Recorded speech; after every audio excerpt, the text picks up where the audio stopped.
नमस्कार, झारखंड के संथाल परगना न्यूज में आपका स्वागत है। अब आप खबर जानेंगे दुमका, देवघर, जामताड़ा, गोड्डा, पाकुड़ और साहिबगंज जिला से। आप न्यूज को किस गांव या शहर से देख रहे हैं, हमें कमेंट में जरूर बताएं। वीडियो को शुरू करने से पहले आज का लाइक एम 50 रखते हैं। उम्मीद है आप इसे पूरा कर देंगे। तो चलिए जानते हैं शाम तक का मुख्य समाचार।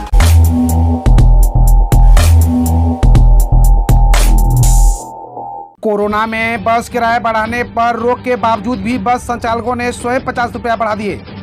कोरोना महामारी के वजह से परिवहन विभाग ने बस किराया बढ़ाने पर पूरी तरह रोक लगा दी है। परिवहन आयुक्त किरण कुमारी पासी ने बस संचालकों को स्पष्ट रूप से किराया में किसी तरह की बढ़ोतरी नहीं करने का निर्देश दिया है। झारखंड बस ऑनर्स एसोसिएशन ने भी किराया बढ़ोतरी की विधिवत घोषणा नहीं की है। इसके बावजूद रांची से दूसरे जिलों के लिए चलने वाली बसों के किराए में बढ़ोतरी कर दी गई है।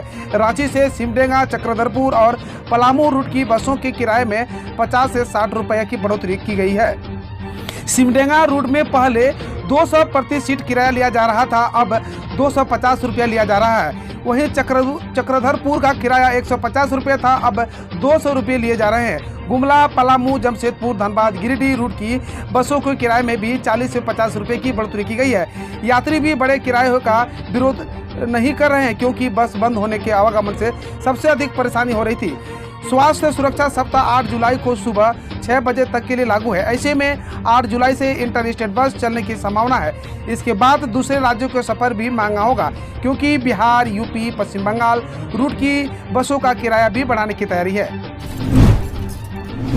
अनुसूचित जिलों में 100% आरक्षण के नियम रद्द करने की फाइल राजभवन में हो रही है समीक्षा। रघुवर दास की सरकार में बनी नियोजन नीति रद्द होने के बाद अब झारखंड में अटकी हुई नौकरियों के दरवाजे फिर से खुल जाएंगे। हेमंत सरकार के 5 माह पूर्व के निर्णय के आलोक में कार्मिक विभाग ने राज्य के 13 अनुसूचित जिलों में 2016 से लागू 100% आरक्षण के नियम को रद्द करने के लिए फाइल राजभवन भेज दी है।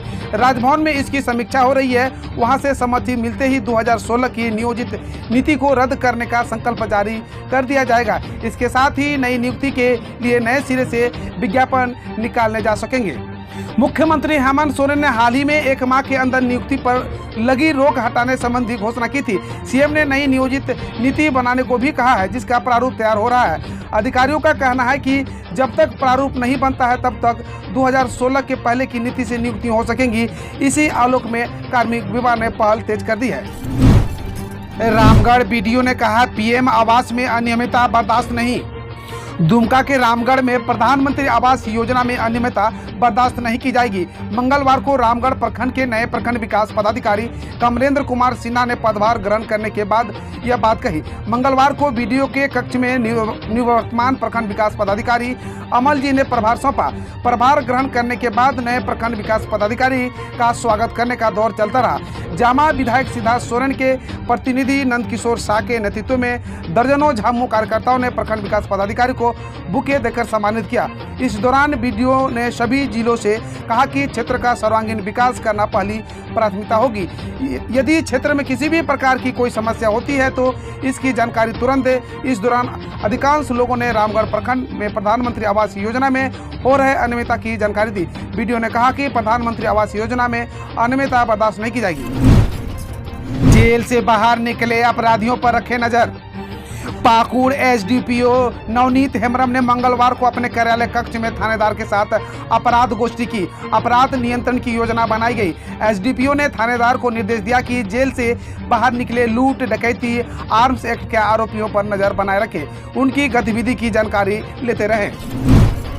31 तक निबंधित किसानों को मिलेगा केसीसी लोन।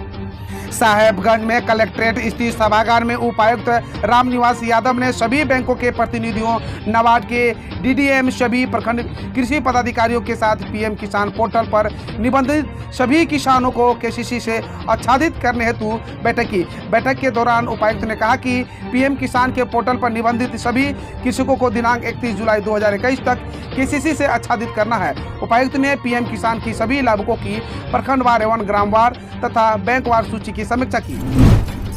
सीबीएसई 10वीं 12वीं के सिलेबस में हुई कटौती, साल में होंगे 2 बार एग्जाम। सीबीएसई ने कोरोना संकट को देखते हुए साल 2021-22 सत्र की 10वीं और 12वीं की बोर्ड की परीक्षाओं के लिए अब नई व्यवस्था की है। इसके तहत सेशंस को 2 भागों से बांटा जाएगा। इसमें 50-50% सिलेबस होगा। इस नए व्यवस्था में पहले हिस्से की परीक्षा नवंबर-दिसंबर में कराई जाएगी, जबकि दूसरे हिस्से की परीक्षा मार्च-अप्रैल महीने में होगी। बोर्ड ने इससे पहले इस साल होने वाली 10वीं और 12वीं की परीक्षा भी कोरोना के दूसरे लहर के चलते रद्द कर दी थी। दरअसल कोविड-19 महामारी के मद्देनजर 10वीं और 12वीं की अगले साल होने वाली बोर्ड परीक्षा के लिए केंद्रीय माध्यमिक शिक्षा बोर्ड ने विशेष मूल्यांकन योजना तैयार की है। इस नए योजना के तहत सत्र को 2 हिस्सों में बांटने की बात कही गई। इस बात का खास ख्याल रखा जाएगा कि छात्रों का सिलेबस युक्तिसंगत रहे। साथ ही सीबीएसई बोर्ड के अनुसार छात्रों के प्रदर्शन का आंतरिक मूल्यांकन और प्रोजेक्ट वर्क बेहतर और विस्तृत तरीके से हो। झारखंड के संथाल परगना में महसूस किए गए भूकंप के झटके केंद्र था मेघालय का तुर्रा। झारखंड की उप राजधानी दुमका में बुधवार सुबह 7 जुलाई की भूकंप के झटके महसूस किए गए। हालांकि झटका मामूली था, किसी तरह की जानमाल की खबर नहीं है। दुमका के साथ ही संथाल परगना के पाकुड़, साहिबगंज, देवघर, गोड्डा और जामताड़ा में भी कुछ लोगों ने झटके महसूस किए। भूकंप का कंपन करीब 8:45 पर हुआ। इसकी तीव्रता रिएक्टर स्केल पर 5.2 मापी गई। भूकंप का केंद्र मेघालय का तुर्रा में था। तीसरे और चौथे चरण के लिए आवेदन नहीं कर पाने वाले छात्रों को मिला मौका। जानिए बदला हुआ एग्जाम पैटर्न। एक बार फिर से जेईई मेन परीक्षा का दौर चलेगा। नेशनल टेस्टिंग एजेंसी ने बाकी बचे 2 चरणों की परीक्षा का कार्यक्रम जारी कर दिया है। दोनों ही परीक्षाएं जुलाई में होगी। यह परीक्षा अप्रैल मई में होनी थी। पहला और दूसरा चरण फरवरी मार्च में हो चुका है। इस बार की परीक्षा के लिए एनटीए ने छात्रों को थोड़ी राहत दी है। जो छात्र इन दोनों चरणों की परीक्षा के लिए आवेदन नहीं कर पाए उन्हें एक और मौका दिया जा रहा है। दोनों ही परीक्षाओं के लिए ऑनलाइन आवेदन करने के लिए 3-3 दिन का समय दिया गया है। झारखंड में मिले 55 नए कोरोना मरीज, 108 मरीज स्वस्थ। एक्टिव केस की संख्या 500 के करीब। जानिए ताजा हालात। राज्य में मंगलवार को कोरोना के 55 नए संक्रमित मिले। जमशेदपुर में 1 मरीज की मौत भी हुई, वही 108 मरीज स्वस्थ भी हुए हैं। राज्य में वर्तमान में 555 एक्टिव केस हैं। मंगलवार को 65,991 सैंपल की जांच हुई, जिनमें से कुल 65,936 सैंपल नेगेटिव आए। राज्य में अब तक 1,02,98,110 सैंपल की जांच हो चुकी है। इनमें से 3,46,038 संक्रमण के मामले सामने आ चुके हैं। 5,118 लोगों की मौत कोरोना के संक्रमण के कारण हो गई है। बॉलीवुड के दिग्गज नेता दिलीप कुमार का निधन। दिग्गज अभिनेता दिलीप कुमार का निधन हो गया है। ट्रेजरी किंग के नाम से पहचाने जाने वाले दिलीप कुमार 98 साल के थे। वह पिछले कई दिनों से बीमार चल रहे थे, जिसके चलते उन्हें मुंबई के हिंदुस्तान अस्पताल में भर्ती कराया गया था। दिलीप कुमार को पिछले कुछ दिनों से सांस लेने में दिक्कत हो रही थी। उन्होंने आज सुबह 7 बजे आखिरी सांस ली। हम रोज ऐसे ही न्यूज लाते रहेंगे, तो यदि आपने अभी तक क्लीन न्यूज को सब्सक्राइब नहीं किया है तो पहले फटाफट सब्सक्राइब कर लें, साथ ही बेल आइकन को दबा दें ताकि कोई अपडेट मिस ना हो।